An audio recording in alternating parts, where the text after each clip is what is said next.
Streaming data free on the MTN network in South Africa. This is Omni Sports. T's and C's apply. PSR and Leicester, that old story again. But hold your horses. Leicester beat the system and the league. What happened? How did we get here? And why are the Premier League up in arms? We also speak about, of course, the dollar brand. That is the Springboks foreign ownership of a national team. Didn't even know that was a thing. All of that coming up with our guest, Cash in Sport, Mr. Nqobile Ndlovu. Nqobile, let's get straight into it. Firstly, what happened and why were Leicester under investigation with the Premier League in the first place? MKT, so the last time that we spoke about PSR, or profit and sustainability rules, and how they affect football. Leicester essentially were in breach, technically in breach, by having made losses of over £125 million in the last three financial windows up to the year 2022-2023. Now, the league at the time then charged Leicester, but then Leicester essentially did a Tom Cruise abseiling down the Louvre and getting around lasers and all of this. The way that they did it is clever. So what Leicester did is that at the time of being charged with these PSR breaches, they were in 17th in the league and essentially relegated. Now, a team in the Premier League has a shareholding in the league. That's how you maintain your position, because the Premier League as a company, when you get relegated, you have to release your shareholding and give it over to someone else. At the time that Leicester were charged with breaches of PSR, they had handed over their shares to the upcoming, because 3 teams are relegated and 3 teams are promoted. They had handed over their shares to the Premier League, and they were technically no longer a Premier League club. Wow.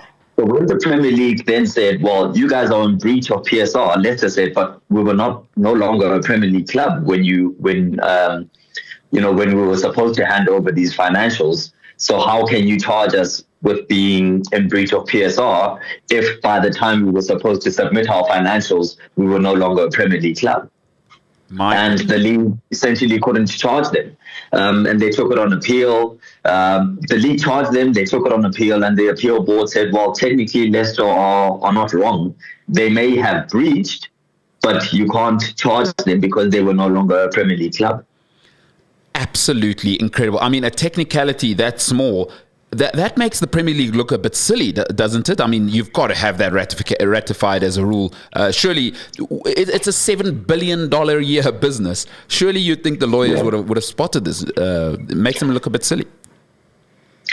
And it's even worse than that, because another thing that people aren't realizing is that the EFL, which is the English Football League, where Leicester would have dropped down to, would also have profit and sustainability rules. But because of the window in which Leicester were relegated and then moved over to the EFL, they also then refused to give the EFL their financials, because the window said, well, we're not technically an EFL club, but we're also not technically a Premier League club. They kind of fall into this Bermuda Triangle of no jurisdiction. Nobody could charge them with anything.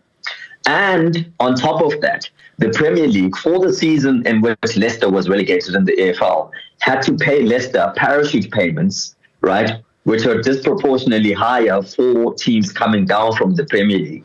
So not only did Leicester avoid prosecution, they got disproportionately higher parachute payments and could afford to finance their squad at a much higher rate than other teams in the EFL, and then also allow themselves to come back to the Premier League. It's crazy. It makes the league, the Premier League and the EFL and everyone who's putting these rules together look very stupid, and it makes Leicester look very, very smart for having found a way to Tom Cruise their way around this whole issue. I see the Guardian reporting that Leicester could face another points deduction battle because the club have now been required to submit the 2023-24 accounts to the Premier League. So the Premier League's fighting back. But apparently they got one of the cleverest lawyers, and there's a joke going around from some of the Leicester fans saying, maybe Chelsea will come and use our lawyers now. Absolutely, but I highly doubt that the Premier League will be able to charge or to get Leicester's points deducted, because essentially because the league has already failed in their attempt to include the previous financials, and they fell into this black hole, how do they then, come back to Leicester now and say, we're going to charge you? Because those accounts that they're trying to dispute essentially fell in a black hole that nobody can actually account for. So how do you charge them now? I think it's going to be impossible. Old people like me used to say back in the day, don't hate the player, hate the game. That's what Leicester are going to that's what Leicester are going to tell you. Say, hey, we're just playing the game. Don't hate the player. Absolutely incredible. Surely the Premier League will want to clamp down on these loopholes, though. Do you foresee them obviously spending maybe tens of thousands of pounds to make sure that this doesn't happen again, that this is embarrassing? It's definitely going to happen. There's no way that this is going to. The reason this happened is because it had never happened before. They never suspected that someone would essentially allow themselves to get relegated in order to circumvent the rules and do this. And not that Leicester allowed themselves, but essentially use relegation as a way to get around the rules. They're definitely going to change the rules, and I don't see anyone in future getting away with it. But what they have to do for sure is look for any other loopholes that may be applied, because if Leicester found this loophole, maybe there are other loopholes. And the one thing to watch is what the hell happens with Manchester City. I was going to say, they have a case coming up, and if the rules are this leaky, Manchester City is going to have a field day. If the Foxes have the money to find a lawyer clever enough to get around the previous rules, Manchester City have all of the money in the whole world to drag this out. If it's 115 charges, they will drag it out for 115 years. They've got Sheikh Mansour bin Hammam has nothing but time, and I think he's got like 300 children. So they will fight it. Their children's children will fight it. So we look forward to seeing what happens there. If you are just joining us, Nqobile Ndlovu, Mr. Cash and Sport, he's joining us, a leading business sports analyst in Africa.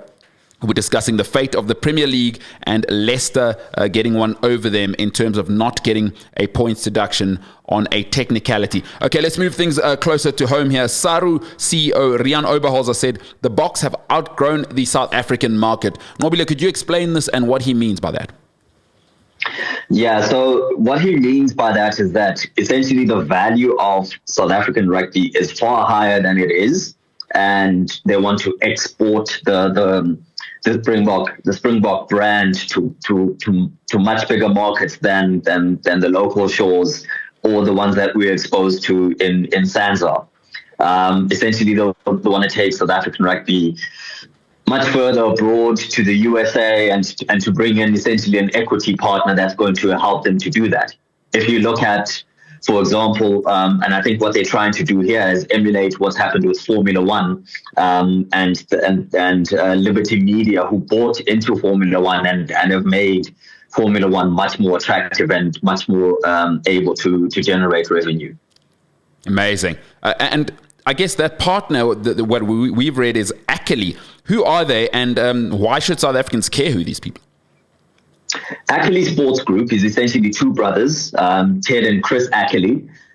They are essentially beneficiaries of old money. Their father was a billionaire. His name was Barry Akeli, and he'd been a billionaire since the 80s. He bought into sports teams and so on since 1983 with the NBA's Seattle Supersonics and so on and so on. Ted and Chris took over a few years ago, and they've been expanding the family, investment into sports. They own part of Leeds Football Club, the 49ers franchise, the Seattle Kraken football team that was an expansion team, and they also have a stake in the Seattle Seawolves in Major League Rugby. So they're trying to now take, those experiences in investing in sport and take a crack at a big international franchise, an international team like the Springboks. And what does that deal look like exactly? Do we kind of have an idea?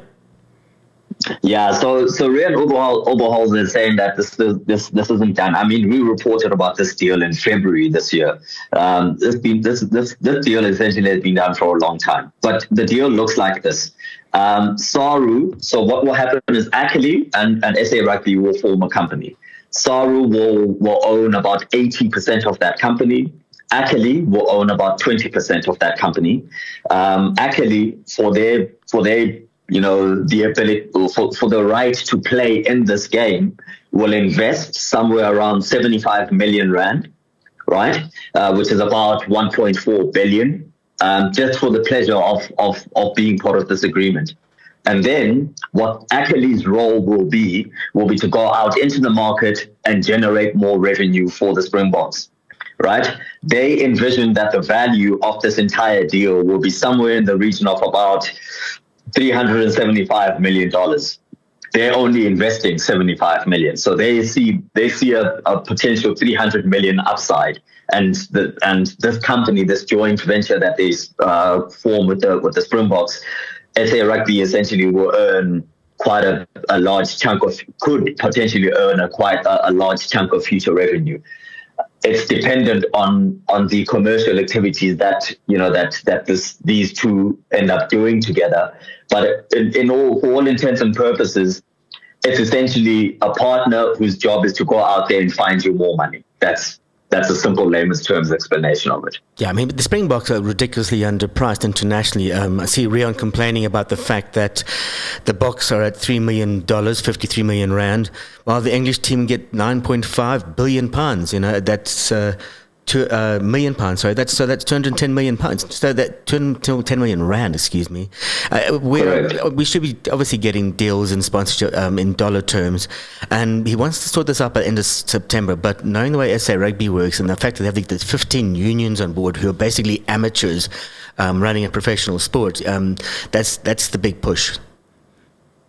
Yeah, and he's not wrong. I mean, part of the reason why Super Rugby was such the Rugby Championship and Super Rugby was such a problem for SA Rugby, and the reason why we moved is because the New Zealand Rugby and Rugby Australia earned so much more money than us that it was just so disproportionate. New Zealand, by the way, signed a similar deal with Silver Lake somewhere I forget the number, but it was almost 5 times the amount that we're signing now. They just generated so much more money. To your point around the issue of this getting ratified, I mean, it was supposed to be ratified in May. Yeah, it's taken a long time because there's a lot of bickering and disputes internally around whether the unions themselves get a bigger piece of the pie and how much of this money they'll get. But I do expect, hopefully, that it'll be done in September, October, and this deal will be ratified. They've expected this money in for quite some time. Listen, it's always a case of people say the goose eats too much, but I will argue, hey, rather a fat goose than no goose. So this is great news for South African rugby.